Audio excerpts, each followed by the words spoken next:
Is this the future face of sports gambling?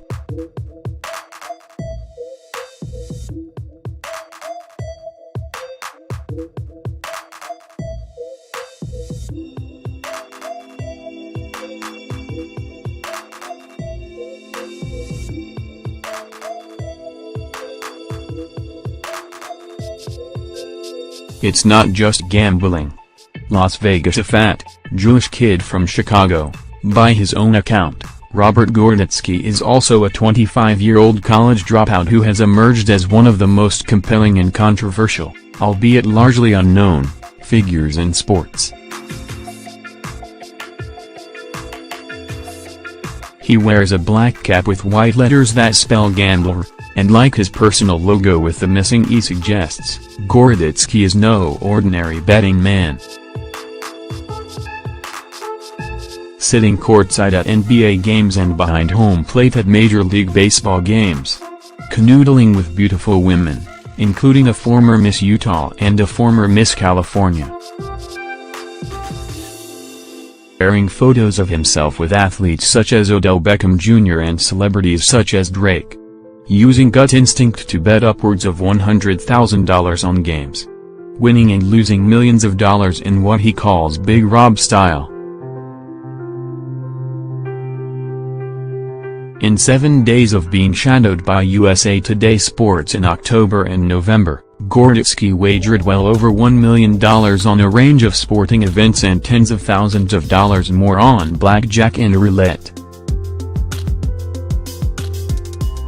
He bets upwards of $350,000 on NFL Sundays, $100,000 on MLB games and tens of thousands of dollars on the NBA, WNBA, tennis, soccer and high school sports, even on smoking hot women whom Gorditzky calls dimes. Dimes, as in perfect tense. You see this girl, right? Gorditzky said. We'll set a line like Vegas does. Can you get her or not? ?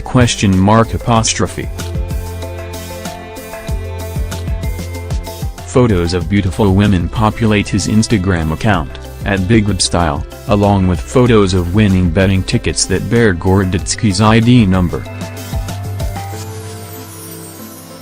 He rarely posts losing tickets, explaining, if you have a hot wife, you're going to show her off, right? If she's ugly, she's staying at home. You know what I'm saying ?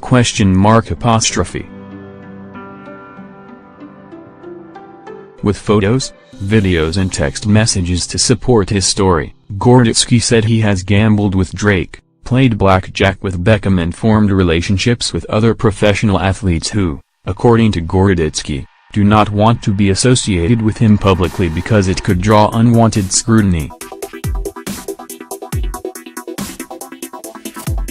But Gorditzky isn't hiding his ostentatious ways. In fact, with momentum building to legalize sports gambling outside of Nevada, Gorditzky and his inner circle think he could emerge as America's leading sports bettor and sell his advice to gamblers across the country. When it goes legal, we're going to be billionaires, said Alohakam, one of Gorditzky's confidants. One entity, and we're going to have a market share of at least 5 of a $150 billion industry.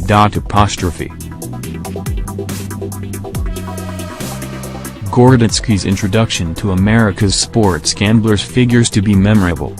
A few months ago, for instance, he told a reporter to meet him at his unofficial office, the High Limit Lounge at the Aria Resort and Casino.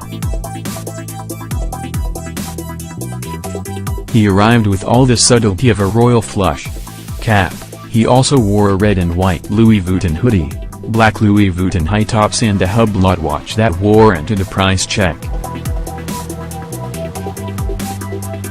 The hoodie cost $6,000 and the high tops ran $2,500, according to Gorditzky, who said he was so drunk when he bought the watch he couldn't remember the price. So with a visitor in tow, he walked into Radiance, a watch and jewelry store across from the High Limit Lounge where he bought the watch, and asked for a copy of the receipt. I thought I paid $37,000, Gorditsky said, looking at the receipt, but it was actually $47,000. Reminiscent of Entourage, the HBO comedy series, Gorditsky rolls with a colorful crew that includes a financial manager, a pickup artist and an enforcer. It's not just gambling, he said. But it's the gambling that's generating buzz, with his big bets attracting attention from the likes of R.J. Bell, a longtime gambling analyst in Las Vegas. Imagine if you were writing about this guy that was walking on the high wire in the wind with no net, Bell told USA Today Sports. Well, the fact that you're still writing about Gorditsky means he hasn't died yet. But the story is about two things. How amazing what he's doing is, right? And number two, when does this end? People have been wondering that for years, according to Gorditsky. Be honest, he recently told Peter Tran, Gorditsky's casino host at the Aria. "You thought I was going to go broke 2 years ago," replied Tran. "I thought you were broke. And then you somehow came back." "I've never seen a gambler like you. How he does it." Reclining on a couch in a luxury suite at the Aria, Gorditsky monitored the Colorado State-New Mexico football game October 20th, on which he'd wagered $100,000.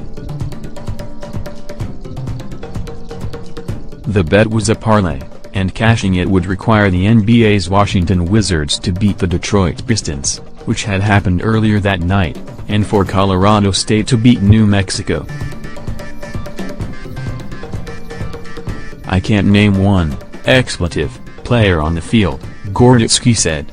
"I can't name a quarterback, I can't name anybody. Can you believe we have $100,000 on this stupid college game that nobody's watching in this world?" he continued.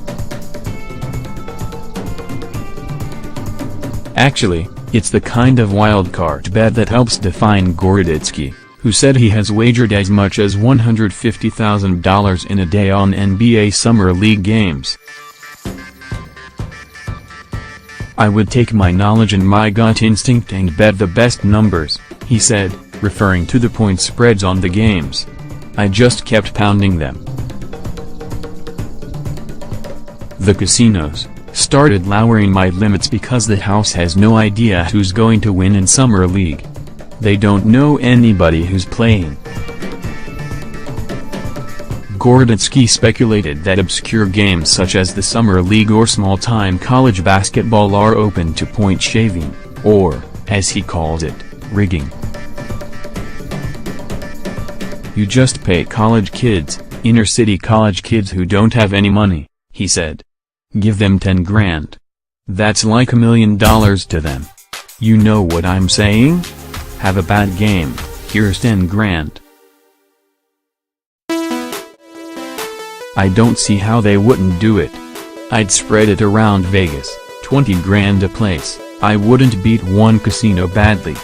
I'd take a little piece from every single sports book." While Gorditsky said he hasn't engaged in any such schemes, he has puzzled many experts here with his betting methods, which look more like performance art than the statistical analysis used by most savvy sports gamblers.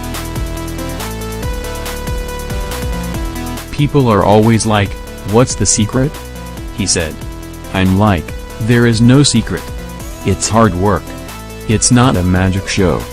His own act, Gorditsky said, started in middle school when he was taking bets from his classmates. In high school, Gorditsky said, he organized poker games and was suspended when school administrators learned students were losing lots of money to Gorditsky. "And I got in a little trouble for cheating, too," he said. "I never did the homework. I ran a gambling hall. I've been gambling since I was 13 years old." While other students were focused on classwork, Gordetsky periodically flipped open his laptop at school, logged into his father's Ameritrade account and made trades for tens of thousands of dollars, according to Gordetsky and his parents, immigrants from Estonia. His father, Alexander, said Gordetsky made up to $500,000 in high school trading stocks. The teachers at New Trier High School in Winnetka, Hill, a Chicago suburb, were not amused. "He definitely burned a lot of bridges here," said Garrett Forbes, who was Gordetsky's high school advisor. After graduating, Gordetsky enrolled at the University of Arizona. He lasted less than a semester. He dropped out over his parents' objections and began playing professional poker. 3 years later, after turning 21, he took his winnings of $90,000 and headed to Las Vegas to try to make a living as a sports bettor. The gamble, Gordetsky said, paid off big. His Instagram account includes photos of dozens of winning betting tickets, marked by Gordetsky's ID number, that steadily climbed from $10,000 payouts to $100,000 plus payouts, along with stacks of cash and piles of casino chips. Gordetsky said his bankroll is at about $3 million, which he has spread out at casinos across Las Vegas. When it comes to the blackjack tables, Gordetsky has lost as much as $1 million, according to Tran, Gordetsky's casino host, and Gordetsky proudly acknowledged it. "The thing that gives me the edge is there's no fear of losing," Gordetsky said on a night he was losing big while monitoring games at the Aria Sportsbook. "We lost $100,000 over here. We lost $50,000 over here. You're still going to see me here tomorrow. You are going to see me here the next day. We're going to be in the game." 20. The night's betting success hinged on the Colorado State and New Mexico football teams that Gordetsky said he knew nothing about other than that he needed Colorado State to win to make $100,000. New Mexico was clawing back. Down 21-10 at the half, New Mexico pulled within 27-24 and recovered an onside kick with 22 seconds left to play. Gordetsky sat up and moved forward on a couch. Soon it was 4th and 4 on the Colorado State 47-yard line. 3 seconds to play. "Here we go," Gordetsky said. "Only $100,000 on a Hail Mary." New Mexico's quarterback dropped back to pass. Looked for open receivers downfield.